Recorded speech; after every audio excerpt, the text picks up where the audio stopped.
Welcome to Reliant Roundtable, where we put the real in real estate. At the table today, we have Jesse Haffly. And here's the thing about Jesse. Jesse doesn't operate like most realtors. He doesn't follow the playbook. He actually created a new one. Because in a place like Lane County, homes aren't just bought and sold. They're lived in, they're felt, and Jesse moves a bit differently. This episode isn't about listings or commissions. It's about instincts and about how one agent built a way of working that doesn't look like anyone else's, and why that matters more than ever in today's market. So lean in, because we are about to see and hear from Jesse about real estate from a completely different angle, and I am psyched. We also have Scott Kemp on the leaderboard, if you will, the round table. The best photographer in the state of Oregon. Wait, so what? Happy to give that compliment. So you just said he's the best photographer in the state of Oregon. I've worked with dozens, and what Scott's got my business Scott for life. So good. Attention to detail. I think we also share a lot of similar personality traits, and so I think he, like, for example, I'll never forget the client that we closed. He was the CFO of Richardson Hat Company. He interviewed 13 of the top brokers in Lane County, and he was, I thought he hated me, to be honest with you. He picked me, and he ended up, we're really good friends to this day. He still comments on my Instagram posts, and, we stay in touch. But moral of the story is, when we shot his property the first time, he wasn't as happy with the quality. So we came back down. Scott came down personally. We did lights on, lights closed, basically blinds open, blinds on, or lights open, or lights on, lights off, blinds open, blinds closed, like controlled all the lighting, did everything. I mean, blew it out of the water. Seller couldn't have been happier. Very detail focused seller. Which is really, important. gated community, reserve community in Crestwell, really like low, like turnover area. And so we really wanted to showcase it, and I ended up selling it for $80,000 over list price. And I love that. And waived appraisal, ended up coming in short on appraisal. And Steve is just my best friend to this day. He was very Love grateful. that. He loved me after that. We'll say I that. love that. So, Now, I know you have done something different in real estate that other people haven't done. Explain to people listening or watching, what's your model that's different than any other realtor? Well, I think that one of the reasons that I have a different model is simply just because I got my license when I was 18. And so I started my first business when I was 10, technically, buying and reselling stuff from yard sales before it was cool, before Gary and Chuck was like making it the most popular thing in the world. Everybody does that now. But I would like small engine mechanics, work my way up to cars, sold my first car at 12, sold over 300 by my junior year of high school. I jokingly 300 cars? Over 300, yeah. What? And well, I had my dealership license, my uncle's name. Half of them I didn't run through the dealership always. Not gonna lie, but I always jokingly say, but it's really the truth. I've sold more 1998 Honda Accords than anybody in the state of Oregon, because that was like my specialty, was Honda Accords. We could do it, and my uncle knew how to replace the head gaskets and get everything done for me. He was my mechanic, and I was a salesman. So, Is that your phone? And I put it on. I'll get it. Who's calling me from Corvallis? The faux pas. I know. I did the faux pas. I did the faux pas. Don't even worry. Makes me feel better about mine going off. So Yeah. Okay. It's all good. Here, turn Things my... are real around here. Okay, so Yeah. swipe down and then hit. yeah, they changed it a- all up. No, There's I a was gonna different say it's button. no, it's where am I at? So look, it took 3 of us to mute it. Well, can you hit your button on the side? Oh, yeah, you that's got the newest right. iPhone Yeah. too, don't you? Yeah.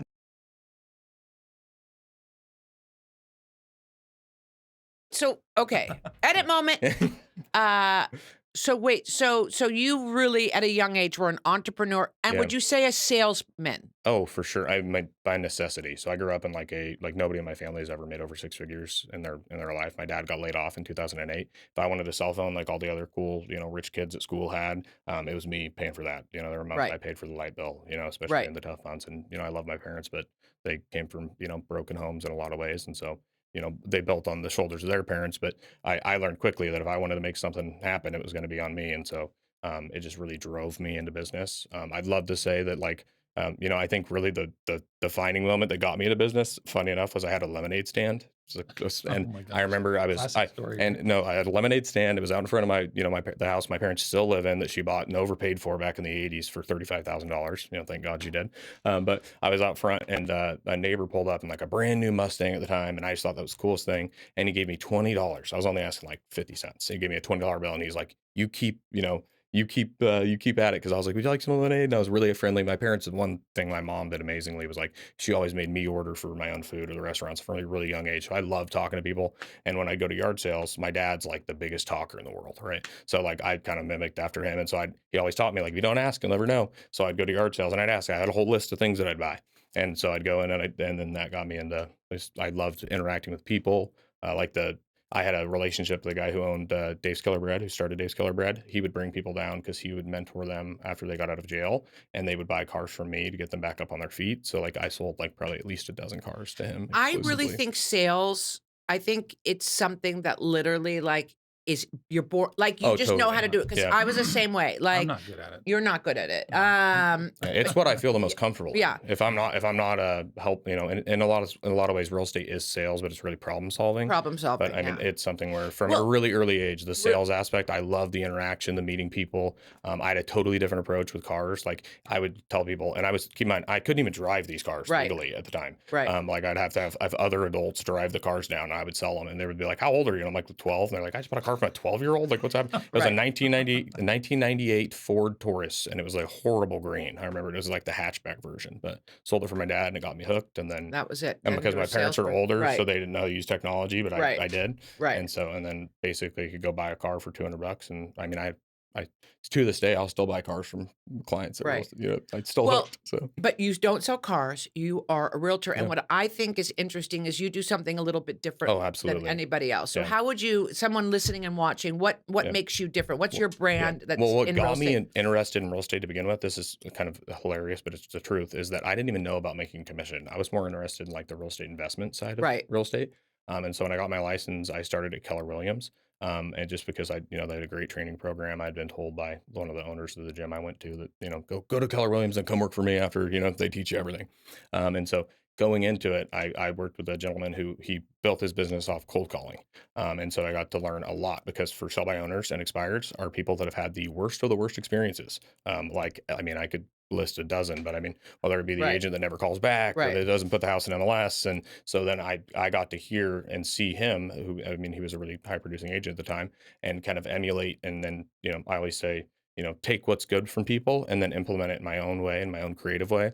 And so one thing I noticed really early on is there were a lot of people that like our tagline for like our marketing, it's kind of corny, but like real estate agents for far too long have done far too little and made far too much. Right. And so we realized, and kind of one of the stories I kind of tell is that, and this is a real story. I had a client that they'd interviewed with an agent just before me. It was a young, husband and wife. I think they had 6 kiddos, 5 of which were under 5. And like one was a newborn. And they had animals, they had like pigs and goats and a little hobby farm in Cresswell. And the agent before them literally gave them a 48 item to do list. And I said, I'm going to take 47 of those 48 off your plate because I'm sure with all your free time, as the dogs are running around, little ones are crying, they're fighting.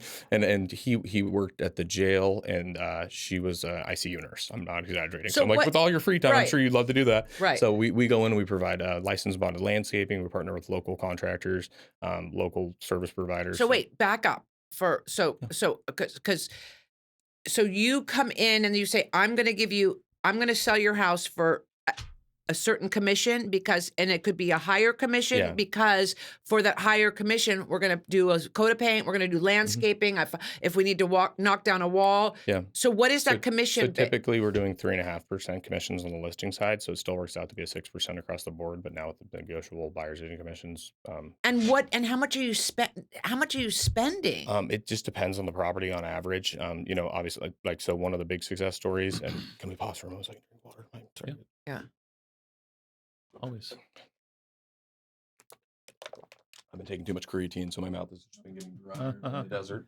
But so one of the big success stories, I should say, that I like to mention is, so I had a past client that I had helped with previously. So it was an estate. It works really well for so many different scenarios, but basically, there was an estate deal. She had told me that, well, when my mom's in hospice, when she passes on, we're going to need help with this huge property. And they'd basically described it as this huge mess. It's overgrown. It's 5 acres in Pleasant Hill. And I'm going, well, I'd love her and the opportunity to help, but I hope she lives, another 5-10 years and has a great Right. life. 3-4 years later, I think they gave me a call after I'd helped them. And so it was a 15-person family like estate in Pleasant Hill, but it was basically grandma kind of became a recluse living with her granddaughter at the property. And so I had 4 guys pressure washing, 2 guys on zero turns. We took three 26-foot U-Haul trucks worth of stuff to donation and two 20-yard dumpsters off that property. So that was all at your dime. Yep, all on my dime. We also had, the inside of the house had it fully professionally cleaned, carpet cleaned. We had 13 offers by the time we listed it. It looked like a totally different property because it was a fully paved, 5-acre estate. Beautiful home, but just had been neglected, deferred maintenance. I think I'm going to comment on that too, because we've over the years shot hundreds of homes. Oh, absolutely hundreds. For yeah. you. Yeah. I remember the first time I met you, and you pulled up the convertible to Grover Avenue. Yep. And I can tell you, he gets listings that are beautiful and mansions, and he'll get listings that are very humble. And what I pride myself on is that, and one of the things that's in our marketing, the same service across price points. I don't care if it's a $30,000 manufactured home or a $1.6 million listing that I'm going to help with. We just closed one in Cottage Grove for $1 million basically, and I was a divorce scenario. They left everything in the house. And so there was one person living there, gave me 2-day heads up. A doctor was moving into it in 2 days. And so I had literally 14 people out there, and I had dump truck trailers. We were just taking stuff for donation. I had people come up, take as much as they could because he just left everything. Right. You're talking a big, huge house full of stuff. And so it comes so handy. It's a little interesting in Oregon, me coming from California, because in 2001, I always knew I lived in a rent-controlled apartment a block from the beach, paying like $500 a month. And I said, I'm never leaving my rent-controlled apartment. Yeah. I'm grandfathered in until I buy a house, right? And I'm on 4th and San Vicente in north of Montana, Chef's Kiss neighborhood. Absolutely. And I loved the Palisades, which was literally 3-minute drive, 3 miles and 3-minute drive over. And every Sunday I would go to every open house. I would just drive and go to every open house. And the way I found my house, and people were like, you'll never find a $500,000 house in the Palisades. You're crazy. You'll never find it. And I was just like, oh, keep telling me never. 100%. Yeah, keep telling me never. That's me too. So I would go every Sunday. I'd look at every open house in the Sunday paper, and I go to see this house, and I park, and I go see it, and it's so tiny, and I'm kind of deflated walking in my car, but I see another for sale sign tucked behind the gate and in the corner, and I see a woman unloading her groceries, and I'm like, Miss, is this house for sale? She's like, yes, it's been on the market for 8 months, and we already bought a house in Hawaii, and I was like, helping her with the groceries. I was I literally, and I go, let me help you. And I go, can I just take a quick look around? And she was like, okay. And so I go and I look around, and I was like, holy shit, I can make this work. Now it needs work, but I was like, I can make this work. Now here's what a great negotiator I am. Okay, let's hear this. So let's hear it. I go to the woman that owned the apartment that I was grandfathered in, because I knew once I moved out, she could then rent that for fair market value, which would then go from $500 to at that time, $3,200. It was 2-bedroom, upstairs, a pool, the whole night. Right. So I say to her, I'm like, Ruth, maybe I'm thinking about relocating to New York. Would you pay me to and she ended up giving me $20K, which I ended up using to redo the kitchen, meaning that. Your landlord gave you $20,000 to move me up, because it was worth it to her. She would make that back in 5 months, 6 months. So it was worth it to her. Had that house for literally 18 years, bought it for $535, sold it for $2.2. Right. Well, the beauty of real estate. And then I bought in the Wilshire corridor, high-rise, fancy doorman, valet. My HOA dues were $2,000 a month. It was beautiful, Chef's Kiss, in between Westwood and UCLA and Beverly Hills, and Holmby Hills, which is the triangle of rich, and Bel Air in LA. Bought that for $820. Held on to it for 3.5 years and sold it for $1,250,000. That's why we love real estate. So I'm great with and the realtor for my condo, FYI, I hired the youngest realtor for my condo, and I said, listen, I'm going to sell this. You have to be, I'm not a realtor, so you have to be on the paperwork and all that stuff. I'm going to show it. I'm going to sell it. And anytime anybody came to see it, I'd bake cookies. The house would smell like chocolate chip cookie. It was pristine clean. But I knew that building. I knew all the pros, and the cons too. Right. And we had 13 offers within 3 weeks, multiple. Yeah. And I made a record. I say I, even though I wasn't the realtor. But my selling geniosity. we made a record in that building. It was like the highest unit ever sold. So I think you're born with that ability to sell. Also, like, okay, like It's definitely a gift. Yeah, it's a gift. And I think any good business is supply and demand. So absolutely. you were able to supply a service like, hey, And we'll go in, we're going to remove your junk, we're going to like get those weeds out, we're going to do a beautiful mowing of the lawn, and plant some Who doesn't flowers. want that? Who Who doesn't want doesn't somebody want coming that? in Right. to take care of Because it? you're most problem yeah, solving. and most realtors literally say, "Oh, call me when it's ready for photos." Right. And so I'm going, "Oh, well, most people that are selling in every scenario have a need for like, oh, great, yeah, I'll have to call a landscaper, I'll have to go out and or find somebody, or I'll have to mow the yard on my Saturday, or like my one day So off when a do week." you come into So it? After he is my last step. Last So step. now I'm not gonna lie. There's a lot of times that he showed Jake would show up and I'm like, hey, I need like one more hour. We're finishing up the pressure Right. washing. We got to get this done. Right. 10 You know, people yeah, going oh, around yeah. moving things, and So, And yep. Scott, will you, when you walk into a home like that, like, will you go, do you know, like, I got to put more lighting here. Let's zhuzh this up, like from the photographer, because Reliance well, is chef's kiss when it course. comes to. No, I don't say this. I don't give compliments lightly. Like, Right. There's tons of photographers that I could work with that are technically cheaper. I will never do that. Because Right. It's simply because of the quality, the attention to detail, the relationship. Yeah. I know that you'll make things happen for me, and that's everything. But it's like that you're always upgrading the technology, the packages. I mean, just what you've done most recently with the changes. I mean, it's huge for my business. Yeah. And helps me. Like, I have it in every one of my listing binders. I don't just hand people a CMA and go, here's what your home's worth. I have a whole listing binder presentation. And you of get how I what do you that. pay for. And I've got a whole handout that he designed, and it shows, and it has examples of properties I sold. Right. And that one that was for the CFO of Right. Richardson Hat Company. So we're in it for the relationships as well. Right.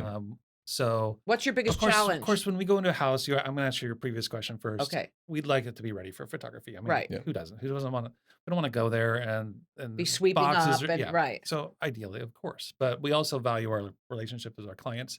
We understand a lot of times if it's not ready, it's usually because of the seller. Right. They Can be didn't get difficult, stuff done because the agents are kind of beholden to them, right? Right. And but we understand. It's like, okay, we'll hang out here for 15 minutes. Right. We've helped move things. Right.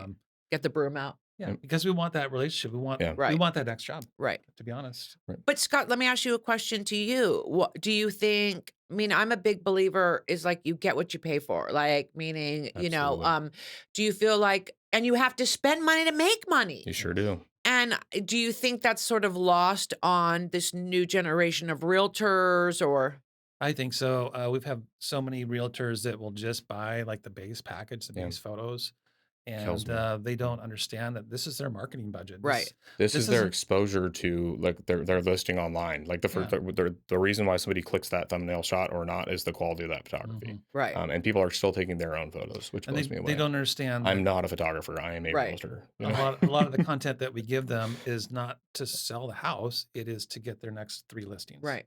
And so by spending a little bit more, they're much more likely to get a referral from that client. They're like, wow, Jesse went overboard. He Right. did all this stuff. I'm going to tell everybody. Right. And Versus- all my business is almost exclusively referral based Right. because of that. And I mean, I That's get how you know you're good. compliments all the time That's how on you the know you're quality good. of our photography Right. and the difference. And we, it's the balance of the, people over like my whole goal. And even when I was selling cars, my dad used to get really mad at me because he's like, you're not washing them well enough. And, he's Right. a little bit of a drinker back then. So he was real angry. And I'm Right. like, and then he actually, it's funny. We have a great relationship. Boy, now. get out But, there and shine that car. We have a great relationship Right. now, but he would get Wax really mad that Right. I wasn't cleaning him up well enough. And I'd go, Dad, I don't want to distort it because when it shows up, it looks good when it's wet, but when people show up, they're going to see what the car really looks like. Right. And so the same thing applies with real estate. And my dad actually called me, gosh, probably a couple of months ago now, maybe longer. And he goes, Jesse, I want to tell you something. And he's like my biggest supporter now. Right. We have a great relationship. Mhm. But he's like, I started thinking about it and you were right. You didn't need to detail every one of those cars Right. perfectly.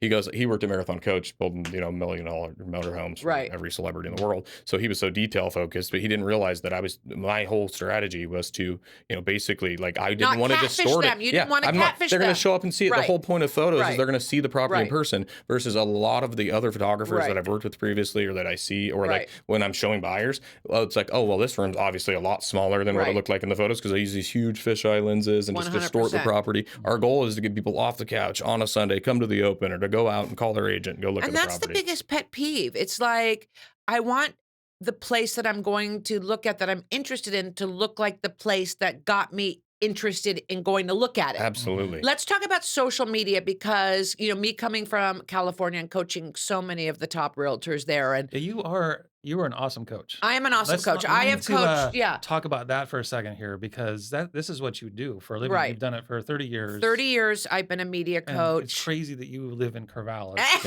He says it all the what time. are you doing He's like, here? how did you land here? Well, How'd you land in and that's Corvallis? Quickly, Yeah. how'd you I'll do? give you the Reader's Digest version. Right after COVID, my ADT, the alarm company that had been my alarm company for 30 years, said, hey, we have to change out your alarm pad. We had been open, close because of COVID. We were a non-essential business. And my grandfather was Lou Costello of Abbott and Costello, had a huge studio, and I had so much of his memorabilia in there. And they came out, like we had opened back up. We had just opened back up. And they had come out, ADT, to change the alarm pad. I had to fly out the next day to go to Atlanta to coach Kanye West's personal chef for a new Food Network show.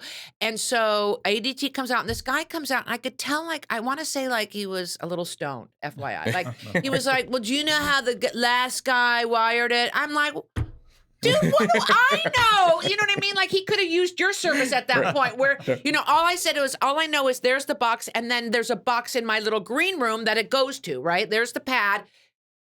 Cut to, I get on a plane, I land in Atlanta, I get to my hotel, I just like brush my teeth, fall asleep for like 2 hours, and my phone rings and it's ADT going, hey, your alarm's going off. And I'm like, well, I'm in Atlanta, like send out your patrol. Yeah. What have That's I the goal. been paying you for years for? What the hell? That is the service. And they're like, oh, ma'am, since COVID, our patrol. And I'm like, oh, hell no. I call the guy that was, he had an acting studio next door and he would edit till 2 or 3 in the morning. So I call Eric. I go, Eric, is the alarm going off? He goes, no, but there's been a weird, funky smell for the last 24 hours. I said, funky like poop? Funky like what are we talking about? And he goes, funky like something burning. Oh my God. Oh. So long story short, I finished what I had to do in Atlanta. I get on the next plane. I fly home. My oldest son said, I'll pick you up at the airport. I knew it was bad when he said he'll pick me up at the airport. Oh, no. Don't take a car or Uber, Mom. I'll come get you. Knew it was bad. And my whole studio. And if you've ever seen an electrical fire, Oh, yeah. it's Horrible. like black slush. Oh, yeah, it looks everywhere. like black cobweb. It looks like, cobwebs. it's so, and so everything was ruined. And the moral of that story, ADT, the alarm company, if you read the fine print, they're not liable for anything that goes wrong. So they burned the studio down. So they burned the studio down and took zero accountability. Wow. I'm basically like, peace out. Like, I'm like, we paid you for 30 years to protect us and you're the end of, but. I wanted you to talk about your coaching. Oh, my coaching. Like if you're watching realtors on TV, 90% like Aaron Kerman, Josh Flagg. I mean, all of those, Tracy Tudor, Tracy's old assistant, meaning all of them. I mean, I've coached everyone from Bill and Melinda Gates to Eric Andre, Tim Tebow, Alex Rodriguez. I mean, my Morgan Stewart. Tom Brady, like meaning a lot of athletes, a lot of businesses, a lot of realtors, because I really teach people how to be really authentic in front of the camera and be your true authentic self. And ultimately, look where we are with social media. How, like the realtors, what they're doing in New York and Chicago and LA. I mean, they're making these mini vertical movies. Yeah. They're kicking ass. But ultimately, social presence is so important because this next generation, FYI, anybody that's under the age of 35, they're going here to find their realtor. Right. Yeah, they're not typing WWW. They're not typing. There's no WW. No. And so when I talk to realtors in Oregon and they'll be like, "Oh, I don't do social media," I'm looking at them going, "Okay, so you just want to work another 2 years, right? Yeah. Because you're basically gonna you're not gonna survive." Yeah. Right. I mean, how important is that's like people saying I only advertise in the yellow pages. Right. Yeah. Whoa. Right. Yeah. You're probably not going to get found today. Can you even find a yellow page anymore? FYI. So how important is social media for you? I think it's huge. Right. Honestly, I've neglected to do a lot of there's a lot more room for growth or room for improvement, I would say. But like I think I'm a big believer in like story driven content. So like when I have stories, and I've been so blessed to have so many amazing clients with like such unique stories, such unique backgrounds, really cool situations, really happy endings, really like, things where I've really went above and beyond. I have and a great idea for you. Great. So. I just was brainstorming. I'm always brainstorming. Because your approach is so unique, the story you should be telling every time you go and like that's the first day that you're going, like you got the listing, they signed the paperwork and you're going in there and you're calling like, the guys to come and dump stuff and, the guys coming up to rip up all the weeds. You need to tell the story of that house. This Right. house was neglected. This house, Oh, like, and we do. So good that's one in thing. social. So, in social, and Yeah. that's the thing. And so we'll like in all our posts, we need to do more video content, truthfully. But I mean, today's a start. Right. But it's something where like telling the story like in a written form of like, here's the situation, here's what we did to help them, and whether it be the like I said, a $30,000 manufactured home where we helped the family get it sold, or whether it be the $1 million home that we sold in 4 days on market, and with a cash with three And offers. I wanted to We're say one. we're taking that medicine because Yeah. our socials were not great. They were bad, right? Right. When you go to a social media page and the last post is 2 years old, Yeah. and there's cobwebs, Dead in the water. and the sounds of rattlesnakes, Right. eagles from an old Western movie, Right. right? That's Right. not a good look. People go, No. are they still in business? Are right? they still in business? And we It's- very much were, but our social media sure didn't say that. Well, so and we're here- taking some of your advice and Totally. using your coaching, Yeah. and I think totally. And content is revamping- king. And even Yeah. doing a podcast, let me tell you the benefit. So realtors are like, well, why am I going to get out of it? Let me tell you what you're going to get out of it. Mhm. We're going to ask you questions. We're going to have a conversation. You're going to tell your story. And then you're going to have 4 or 5 beautiful clips in this beautiful studio Right. on this beautiful show that you're going to post on your social. Right. And then someone. And I can say I was coached by somebody who coached Tom Brady. Exactly. You can say you were coached by I'm an the Eagles queen. fan, but the yeah. queen. The queen. So- And so, but you can She also, also had her own TV show. called the Yep. Drama Queen. Yes. Oh, love I've been, that. yeah. And she also casted The Bachelor. Yeah, Oh, the what- very first what? season of The Bachelor. Yeah, What? Ladies yeah. that might know Yeah. that show. My grandfather was Lou Costello of Abbott and Costello. Who's on first? What's on second? Yeah. Wow. Yeah, I come from, and how I ended up in Corvallis because my dad, like 28 or 29 years ago, he retired from Laguna and moved up here with his wife off Peoria Road. They bought a 100-year-old granary on the Willamette on the river, and I just, after the studio burned down and after COVID, I was like, I just sold everything. I said, I need to just get out and press the reset button. I Mhm. just need, like, Right. LA became really toxic after COVID. I mean, Mhm. the homeless, I mean, I would come Yeah. out of the back door of my office and there'd be like 18 RVs and Oh, yeah. people living and brushing teeth Right. and pooping. I was like, I just need a break. Yep. And then the office burned down. I was like, I need another break. Like, Yep. Oh my so gosh. I came out here to press the reset button and I thought I'd be here like a year. Mhm. But I've been here closer to 3 years and I really love it. And my son goes to Corvallis High School and he really loves it. And I also Finn's want got to, his own podcast. he's now. got, and my son's got his own podcast called Good The for him. Jump. Love that. Right. And he's talking about athletes making the jump from high school to college. Yeah. And media is where it's at. It's like people do not understand it. Media is not going away. Right. Mhm. It's a form of currency. Totally. And you're not going to be rich in your business if you're not utilizing the media Mhm. currency. And Yeah.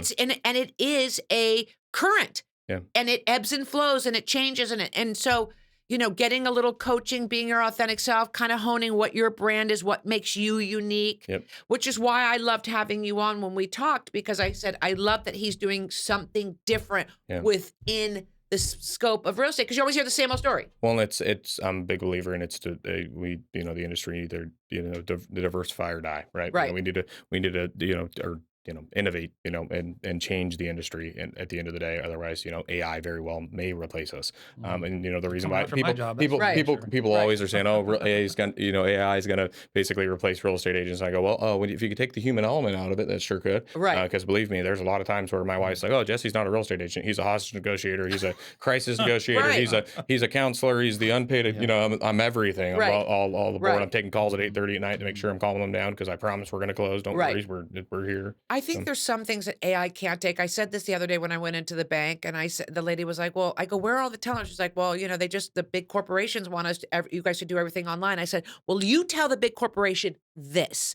When I want to visit Yeah. my money, Yeah. I want wanna to come visit. into the Yeah. bank and visit my money. Amen. I to want that. to talk to a Yep. human. What do I have in there? What was Yeah. the last thing that cleared? Oh, did this cover? Did I get Oh. my interest here?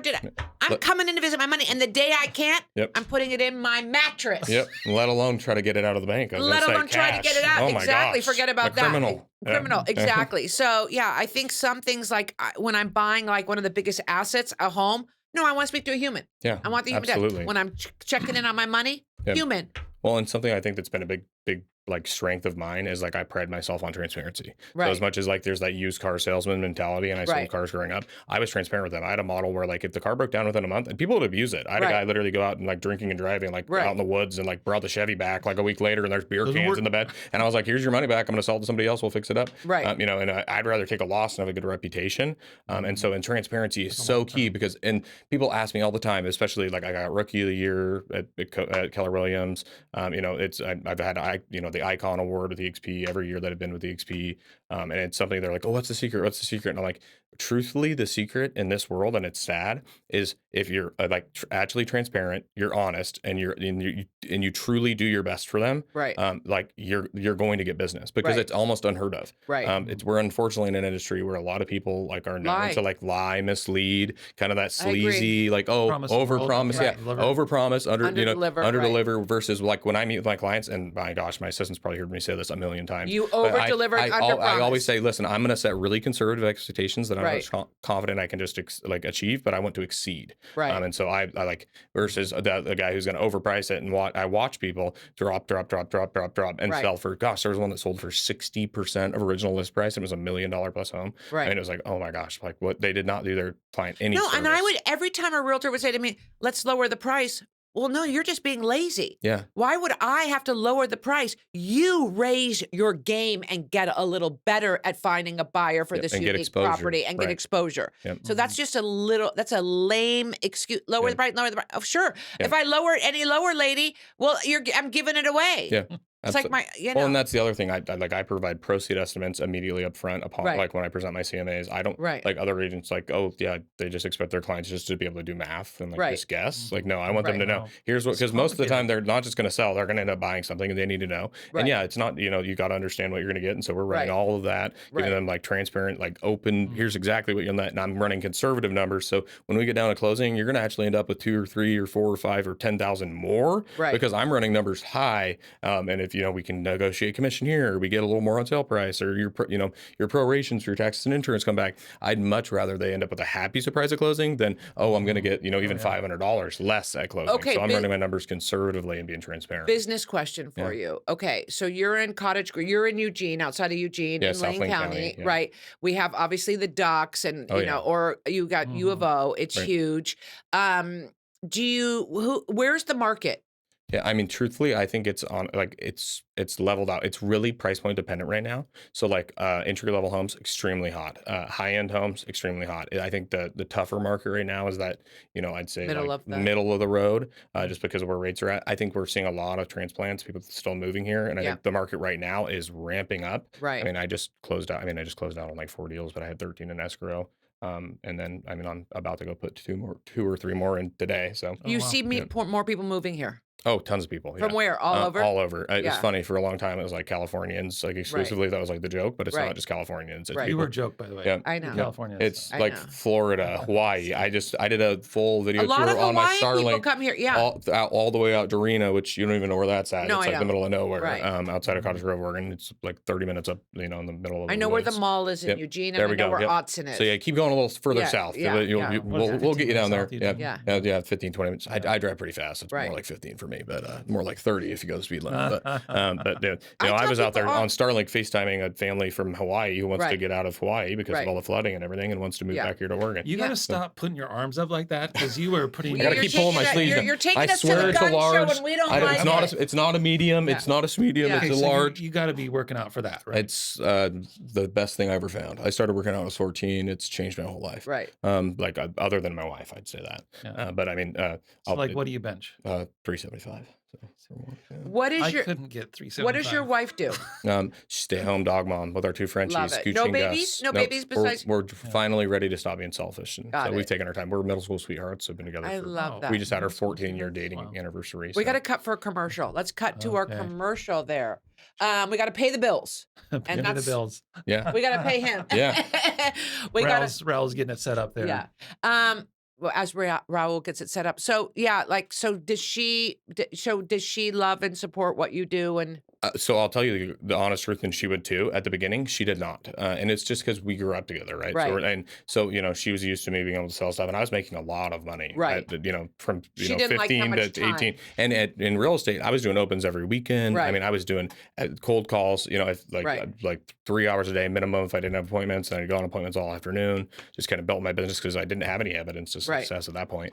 And so, at that time, it's difficult because it kind of feels like she was still, we're 19, 20, 21 Right. years old. And I'm running around working 80-hour weeks. And so that was a difficult part. But Right. then she actually posted something on Facebook. And it's like my favorite memory. She's like, everyone doubted Jesse, including myself. I'm not proud of that. Right. But like in more words than this, even sweeter, it'll make me cry. I can't even think about it. But she's like, and I have to give him all the credit in the world. Like he's literally like blown his success out of the water, like proved everyone in his life wrong. And so something that, All right, well, and now let's she's a big supporter. I love that. Let's pay some bills. This episode is sponsored by Reliant Photography, a company built to be a real estate. Let me do that again. You can do it. I can do it. You can do it.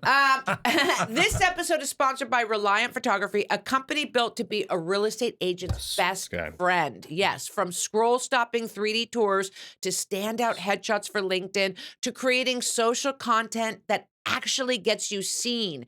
Reliant Photography helps you show up like the pro you are. Because in today's market, it's not just about selling homes, it's about building a presence. They streamline your online world so you can focus on closing big deals in the real one. Reliant Photography, making sure your brand works just as hard as you do. Oh, And we're back. and you And wrote we're that back. too. And I Yeah. wrote that. Yeah, it's Because I beautifully believe written. in you, Scott, It's and the I truth. believe in you. Yep, it's easy to believe in. It's a I believe love in that. it. Hey, Yep. let's talk about you though. Your superpower is helping people be authentic on camera. Yes. Describe that, like when you're coaching these big names, they might be huge in their sport or whatever, but they're like, Well, here's a perfect example. My 16-year-old had a movie audition yesterday, a self-tape. They send you a part of the script, like 2 pages of the script. They're called sides. And then you put your phone in a little Ring camera and you self-tape. Now, he had those sides for 3 days. And every day, so I said, okay, I'm going to sit down and I'm going to coach you. We're going to do some media training. And at first, he just got so like defiant and like, nah, like, and it was just like every time I give it, like, yeah. And I go, you know what? I don't need to coach you. I don't need to coach you. That's the thing. I don't need to coach you. I coach millions of people that want to be coached because I'm not interested in coaching someone who doesn't. Yeah, uncoachable. 10 minutes right. later, uncoachable. 10 minutes later, I come back. He's like, okay, well, can you help me now? And we went through it and I gave him all of these notes. And then he just had like the most brilliant read. Right. And later he said to me, like, Mom, like, I don't know why I get like, it's so hard for me to take any kind of constructive criticism. That's Yeah. typical for It's kids. it's for it's kids, typical. totally. And I From their don't parents. like, and I come in and say, look, the thing about, I want to teach you how to be the most authentic you can be as you in front of the camera. I'm not there to teach you how to act or like, hey, let's script this all out. No, let's get you to be so authentic. It's just storytelling, Yeah. right? And I think when you get out of like the nerves in your head and you can get to that thing that makes you you, and you learn to go, well, who is it I'm trying to engage beyond the lens? Who's my audience that I'm making that connection to with this content? It's a home run. You know, Oprah figured it out early on in her career. Make the audience the star. You literally become the Yeah. star. And that's what I sort of connect those worlds for people because I'll be like, oh, you can't be like, hey, everybody, what's up, guys? Unless guys are your audience because Right. you're showing boobs and talking about football and Totally. drinking beer, then you could be like, hey, what's up, guys? That will be indicative of your brand and who your audience is. But Right. no, it's knowing like who You're your gonna get me in so much trouble. Am I? Am I? I'm kind of rethinking this whole thing now. Rethinking this whole thing. So I really teach people how to connect to their audience while being authentically them. And when you can do that, right? Like, and I think in a world full of like ChatGPT, it's so easy to Right. like just like put that into your or Facebook being post fake and perfect. yeah. And Oh yeah, You my life is cannot learn everything in my life is perfect. It's Right. like no, You it's not cannot real. learn what she teaches off the internet. I Right. no, guarantee you you. can't. Yeah. No, So, you can't. Yeah. We talked about this a little early before we started recording, like how I have coached every big name, the big studios call me, the big networks, and the bigger the person, they get how the value of coaching course, immediately. yeah, because that's how they got Yeah, there. Tom Brady was like, I had a quarterback coach. He had coaches his whole Yeah, life. my whole life. I yeah. had, and so, the big people understand that. It's sort of the little ones that are like, the mediocre ones are like, why do I need it? I don't need it. I know everything. Yeah. You If you don't think you know know what everything, you don't know. yeah, exactly. You don't know what you don't know, and Right. if you're not learning, you're dying. So. And Do you were use a mentored. coach? Yeah, I've always had coaches my entire career. So Right. And look at absolutely. how successful you are. It's something where at every level, like Because you can I've- bounce ideas off them, Oh, right? it's they can huge, tell you- and check my blind spots more than anything Right. because I'm such a doer, like on the DISC personality profile, and like the highest D you can be. I mean, literally just constantly like want to do. So it's like, but like that can also mean that I'm like the Eisenhower decision matrix. I'm focusing on what's urgent and not necessarily what's always important and not urgent. Right. If you're familiar with that. Interesting. So it's Totally. like checking my I blind have spots and that. I going, like okay. that. And like, you do. well, and I grew up, really low income. So what I thought, okay, all I need to do is make 100,000, I'll be rich. Right. Made 100,000 my first year. I made that before I even graduated high school. Right. And I realized, okay, I remember the first time I made Then you're like, 30,000 in a month, and I spent right. 30,000 in a month. Right, And then I went, okay, and so I kept going up and up and up, Right. and I've been very blessed and doubled my income Right. and doubled my income and doubled my income. And I realized, oh, you know what? Actually, rich people don't really look at net income; they look at net worth. Right. And so having coaches that'll coach me through that and change my perspective, because is selling another 100 homes truly going to make me wealthy? I love what I do. Right. Or would I be better off taking some of that money and buying another apartment Investing complex? is so important. Yeah, exactly. I mean, investing. Yeah. Well, your story is brilliant. You're really engaging, and I love how just your story of you being this kid that, like, at a young age, like from the lemonade stand to the garage sales to selling the cars. Oh, and everything in between. I had solar panel battery businesses. That's what I've literally sold Right. everything other than drugs, and I can confidently say that. It's my joke I always say, but it's the truth. It's the only thing I've not sold is drugs. But so. I think that's also, it's such a big part of your brand, which makes you and very unique. And then finding this unique perspective in real estate when everybody just kind of goes with that old model. It just doesn't work. It doesn't work. It works for people. I'm not saying it doesn't work, but if you want to sell 24 homes a year, you want to sell 36 a year, which is a great life. There's nothing wrong with that. It's just that I don't, that's not the life that I want. I want to provide massive value to my clients. Right. It creates this huge referral basis and an unforgettable experience. Something where they're like, no, like you have to call Jesse. And I tell clients that, Michael, because they're like, how does this work? Because our contracts are non-commitment, by the way. They can fire us anytime prior to accepting an offer. So I'm putting all that risk in.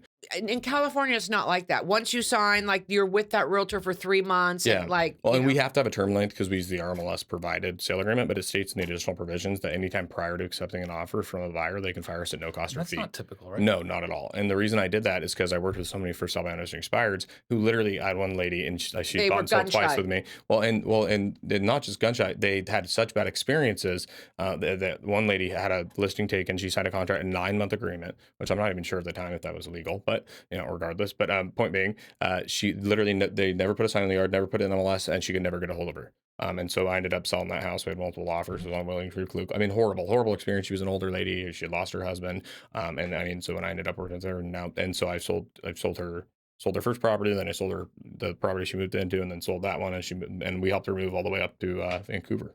So, yep. Terrible. Yeah. I mean, so it's something. Yeah. How do people find you? Where are you on social media? Tell. So I'm improving, but I run the Haffly Home Group, the XP Realty. So I'm on Instagram on the Haffly Home Group. I really post a lot more on my primary channels, so like my own personal pages, things like that. So I post all my success stories and everything. So got it. Yeah. Anything else you want to say? Did Anything you have fun else here I wanna today? say? I had a ton of fun, of course. Did you have fun? Yeah. And I'd love to talk more with you because I And think I could get a lot of value out I of do. it. So Every realtor can get more value. I just Absolutely. went and taught up in Portland. And I had like 75 realtors and talking about like, once again, they were like working from the older model. Like, I don't like the way I look. What do I post on social media? And then I just took like one up at a time, get a little bit about their story and their brand, and like then finding their hook and their point of view. And then I'm like, okay, shoot something like this, like, it's just, I think we get blocked a little bit.